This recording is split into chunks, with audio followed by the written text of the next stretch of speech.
AP రాజధాని అమరావతిపై BJP core committee సమావేశంలో ఆసక్తికర చర్చ జరిగింది.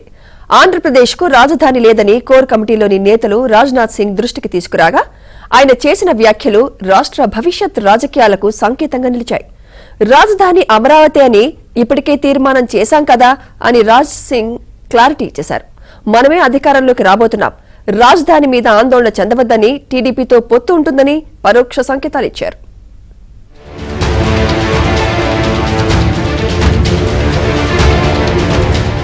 కేంద్ర రక్షణ మంత్రి రాజ్నాథ్ సింగ్ ఆధ్వర్యంలో 5 పార్లమెంట్ నియోజకవర్గాల బీజేపీ కోర్ కమిటీ సమావేశం విజయవాడలో జరిగింది. గుంటూరు, నర్సరావుపేట, బాపట్ల, విజయవాడ, మచిలీపట్నం పార్లమెంటు నియోజకవర్గాల నేతలతో కోర్ కమిటీ సమావేశం నిర్వహించారు. ఈ సమావేశంలో తొలుత నేతలు మాట్లాడవచ్చని బీజేపీ నాయకత్వం సూచించింది. ఏపీ రాజధాని అంశంపై కోర్ కమిటీలో చర్చించారు. వైసీపీ 3 రాజధానులు అని చెబుతోందని, రాష్ట్రానికి అసలు రాజధాని లేకుండా చేసిందని రాజ్నాథ్ సింగ్ దృష్టికి తీసుకెళ్లారు బీజేపీ నేతలు.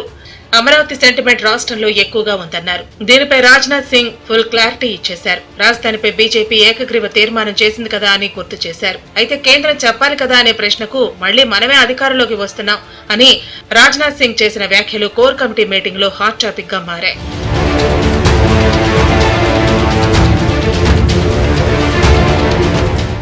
ఏపీలో టీడీపీతో పొత్తు ఉంటుందని రాజ్నాథ్ సింగ్ పరోక్షంగా చెప్పేశారు. కేంద్ర ప్రభుత్వ పథకాలకు సీఎం జగన్ తన స్టిక్కర్ వేసుకుని తన పథకాలుగా చెప్పుకుంటున్నారని రాజ్నాథ్ సింగ్ దృష్టికి నేతలు తీసుకొచ్చారు.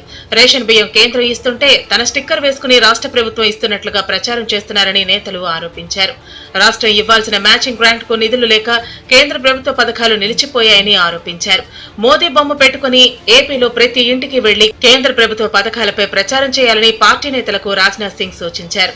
ఈ కోర్ కమిటీ ఉద్దేశం రేపు ఎలక్షన్లో ఏ విధమైనటువంటి మనం ప్రణాళికన గత 10 సంవత్సరాల్లో మోడీ గారు ఏం డెవలప్మెంట్ చేశారు, ఆ డెవలప్మెంట్ చేసింది కనుక మనం చూస్తే దరిదాపుగా ఒక 2 గంటలు మనం కంటిన్యూగా మనం చెప్పే అవకాశం ఉంటుంది. అవి కాకుండా ఇంపార్టెంట్ పాయింట్స్ అన్నీ కూడా మనం ప్రజలకు వివరించాలి. ముందు వెళ్ళి ప్రతి ఒక్కళ్ళం కూడా మేము వెళ్ళి అక్కడ ఒక మోడీ గారి తరఫున ఒక నమస్కారం పెట్టి ఓటర్లను కలిస్తే డెఫినెట్గా ఆయన చేసిన కార్యక్రమాలన్నీ కూడా ప్రజలకు గుర్తుంటాయి. దేశ జాతీయ నాయకులు, అగ్ర నాయకులు ఎవరైతే ఉన్నారో అది ప్రధానమంత్రి గారు కావచ్చు, అమిత్ షా గారు కావచ్చు, ఇప్పుడు ఈ రోజున రాజ్నాథ్ సింగ్ గారు వచ్చారు. అలాగే చాలా మంది కూడా కేంద్ర మంత్రులు రావడం, ప్రతి క్లస్టర్లో ఉన్న కోర్ కమిటీ అంటే ఆ జిల్లాలో ఉన్నటువంటి పార్లమెంట్లో ఉన్న ముఖ్య నాయకులతో సమావేశం అవడము, అలాగే లబ్ధిదారులు, కోట్లాది మంది భారతీయ జనతా పార్టీ లబ్ధిదారులు ఈ రాష్ట్రంలో ఉన్నారు. వారందరి దగ్గరికి కూడా మనం ఇంటింటికి వెళ్ళాలి, వారందరికీ ప్రధానమంత్రి గారు నమస్కారం తెలుపుతున్నారు అని చెప్పిన సందేశాన్ని ఇవ్వాలి, ఆ లబ్ధి పొందిన లబ్ధిదారులందరినీ కూడా పలకరించాలి అన్నది రాజ్నాథ్ సింగ్ గారి సందేశంగా మేమందరికీ కూడా మాకు తెలియడం జరిగింది. ఏపీలో స్వతంత్రంగా ఎదిగేందుకు ప్రయత్నం చేయాలని బీజేపీ నేతలకు రాజ్నాథ్ సింగ్ సూచించారు. ప్రధానంగా మోదీ బొమ్మతో కేంద్ర ప్రభుత్వ పథకాలను ఇంటింటికి ప్రచారం చేయాలని సూచించారు. ఏపీ ప్రభుత్వం స్టిక్కర్ వేస్తున్న విషయాన్ని ప్రజలకు వివరించాలని కూడా రాజ్నాథ్ సింగ్ సూచించారు. సంస్థాగతంగా బలోపేతం అయ్యేందుకు అవసరమైన అన్ని చర్యలు తీసుకోవాలని రాజ్నాథ్ సింగ్ ఆదేశించారు.